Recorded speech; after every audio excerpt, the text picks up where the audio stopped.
Oui, bonjour mes chers élèves, vous allez bien, j'espère. Ok. Donc, nous allons progresser avec notre programme en histoire. Nous allons aborder aujourd'hui la leçon numéro 6 qui nous parle de l'évolution de l'Afrique indépendante. Donc, nous allons voir ici les tentatives de regroupement, l'exemple de l'UA, ex-OUA. Donc, ici, ce qu'il faut connaître ici, d'abord, comprendre la nécessité des regroupements des différents États africains. Pourquoi les différents États africains cessent à se réunir. Voilà un des objectifs que vous devrez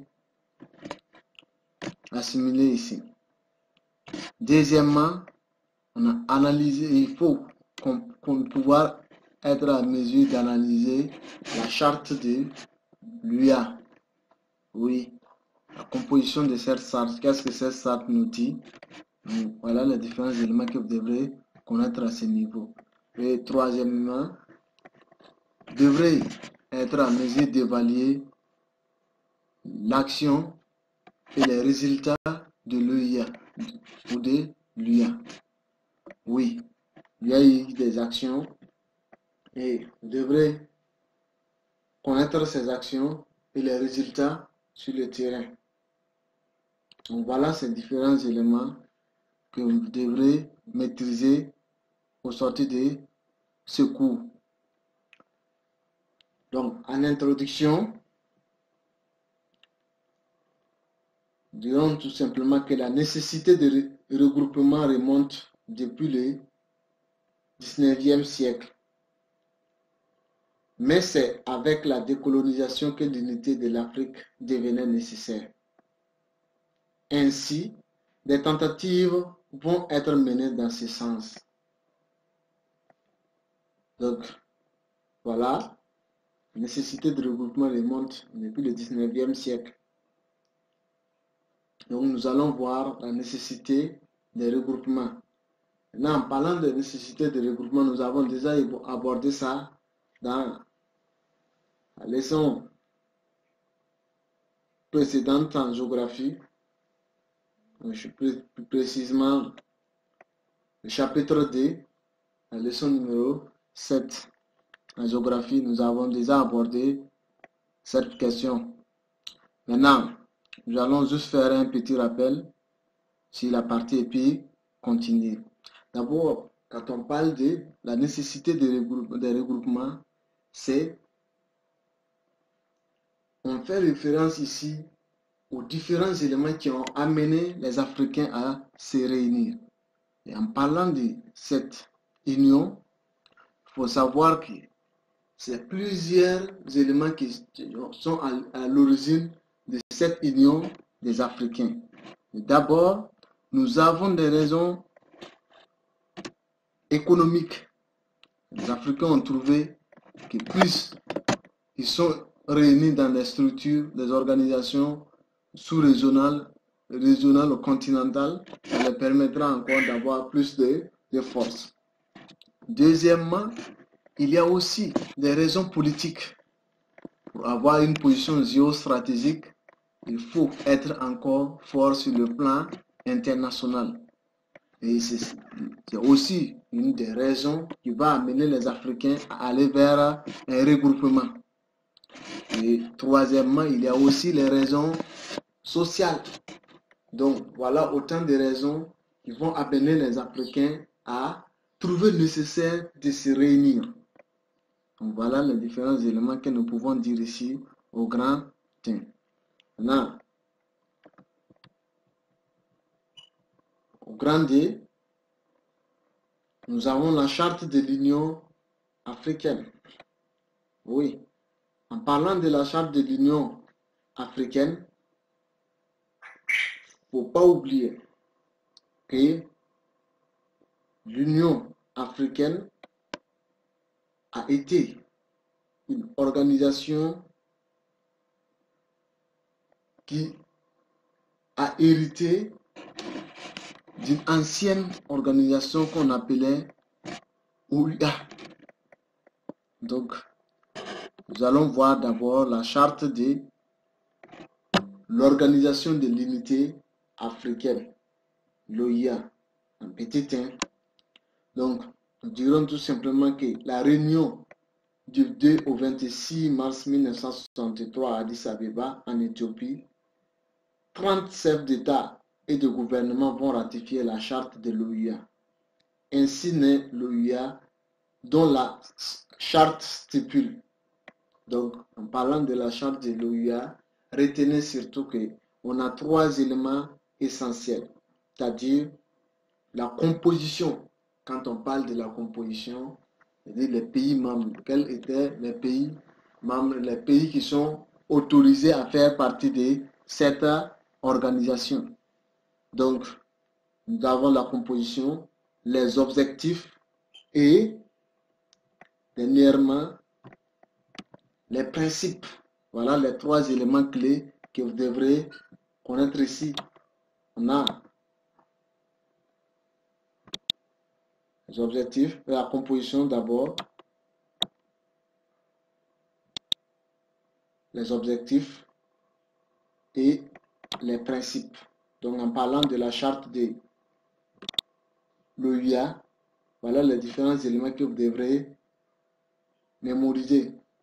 Donc, parlant de la composition d'abord, nous avons l'OIA comprend les États d'Afrique continentaux, c'est-à-dire tous les États d'Afrique, et Madagascar.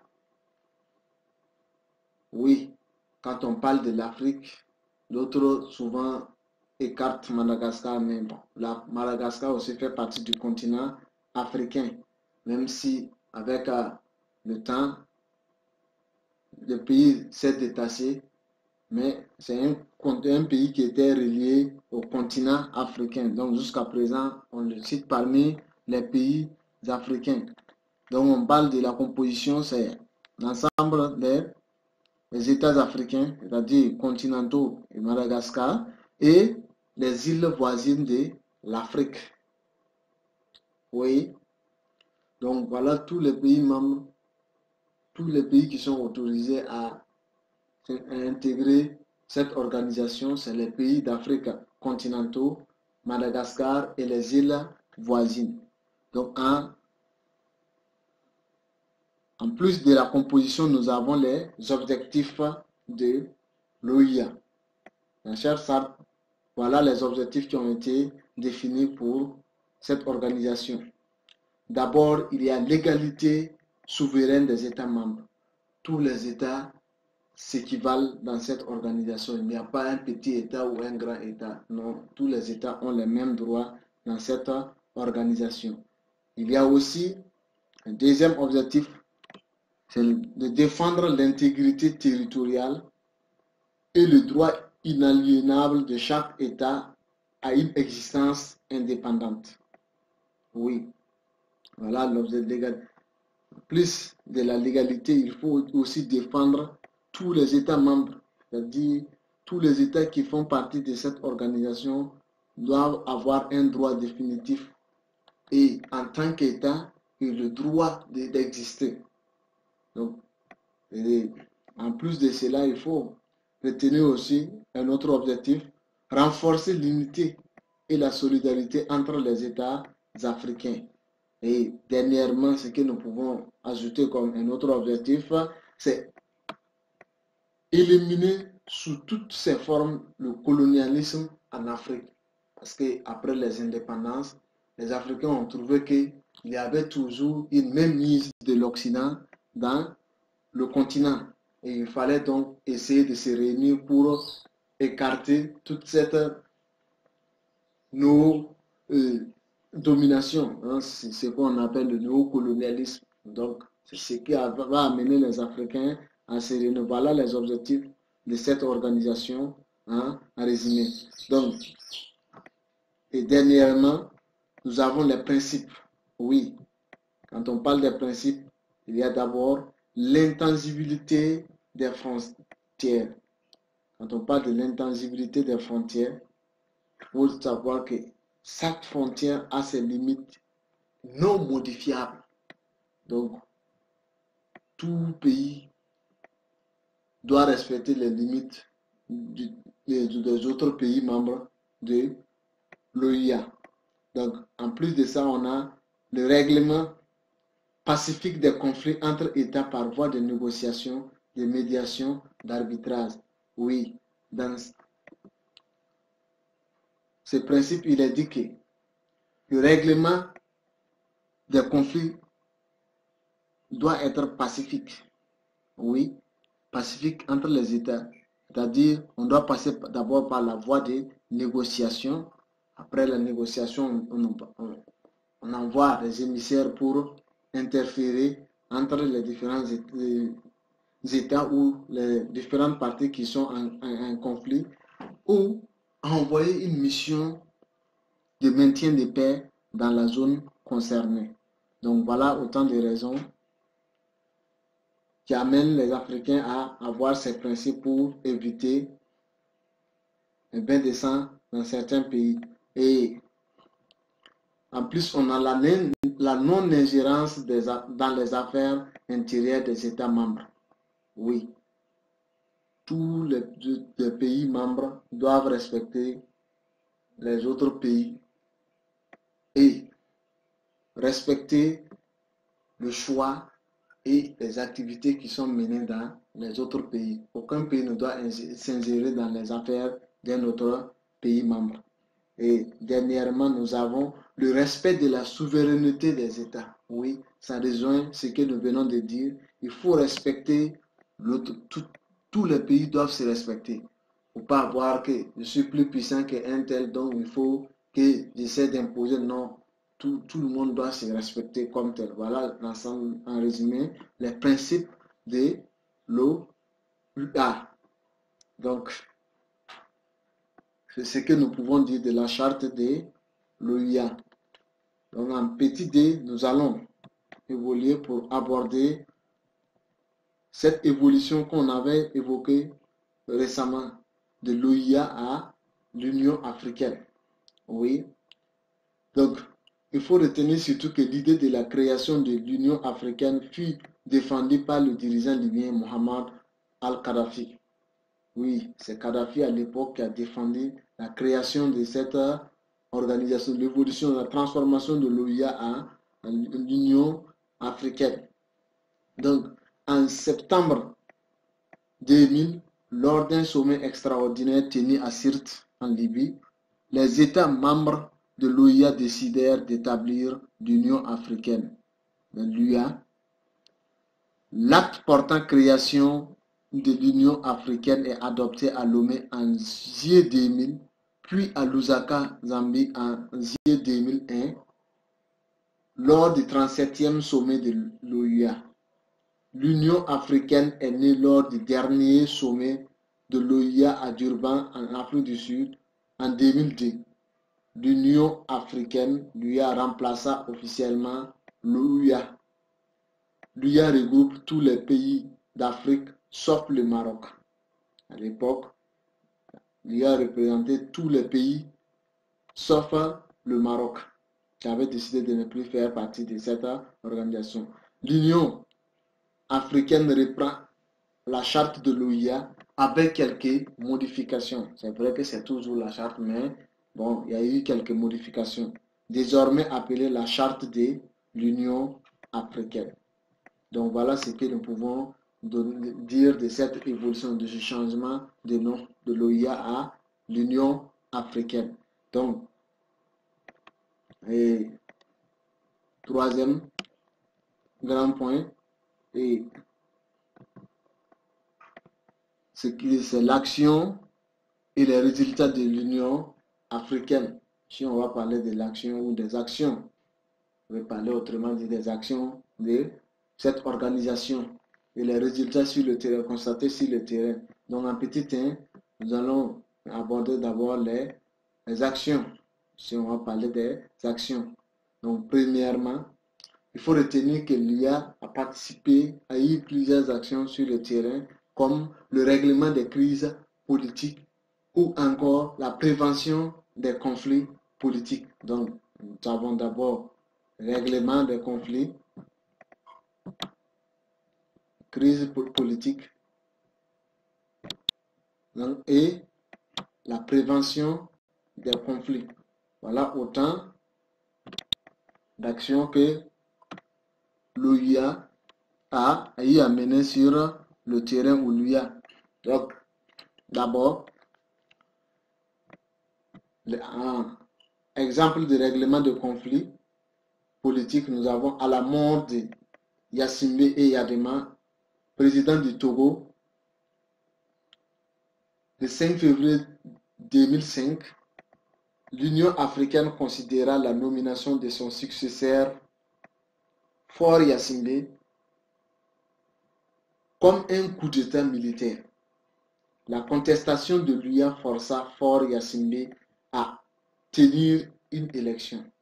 Lors de la crise politique au Zimbabwe en 2008, l'Union africaine a adopté une résolution qui ne prenait pas de sanctions contre le pays, mais exhortait les principaux partis à négocier pour résoudre leurs différends. Donc voilà ce que nous pouvons dire dans cette partie. Donc les règlements de conflits, voilà quelques exemples que l'organisation a participé pour résoudre les crises politiques. Donc, deuxièmement, il y a les préventions aussi.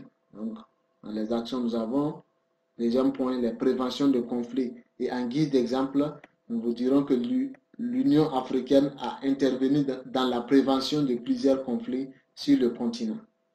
En vue de mettre fin à la guerre en Somalie, des soldats de l'Union, environ 8000 hommes, furent envoyés à Mogadiscio à partir de mars 2007 en tant que force de maintien de la paix. En réponse au conflit du Darfour au Soudan, l'Union africaine a déployé 7000 soldats de maintien de la paix. En 2011, l'UA a condamné fermement les frappes de l'OTAN, organisation du traité de l'Atlantique Nord, en Libye lors de la crise que traversait le pays. Donc voilà autant de raisons et je montre que l'UA a évité certains conflits. Donc, au Somalie, au Soudan et en Libye. Donc, plusieurs autres exemples on peut ajouter en Afrique. Donc, voilà quelques exemples que nous avons donnés des actions de prévention de conflits qu'il y a intervenu pour éviter.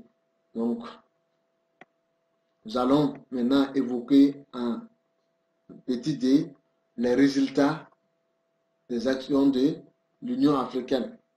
Donc, ce qu'il faut retenir ici en parlant des résultats, les résultats de l'UA ne sont pas à la hauteur des espérances.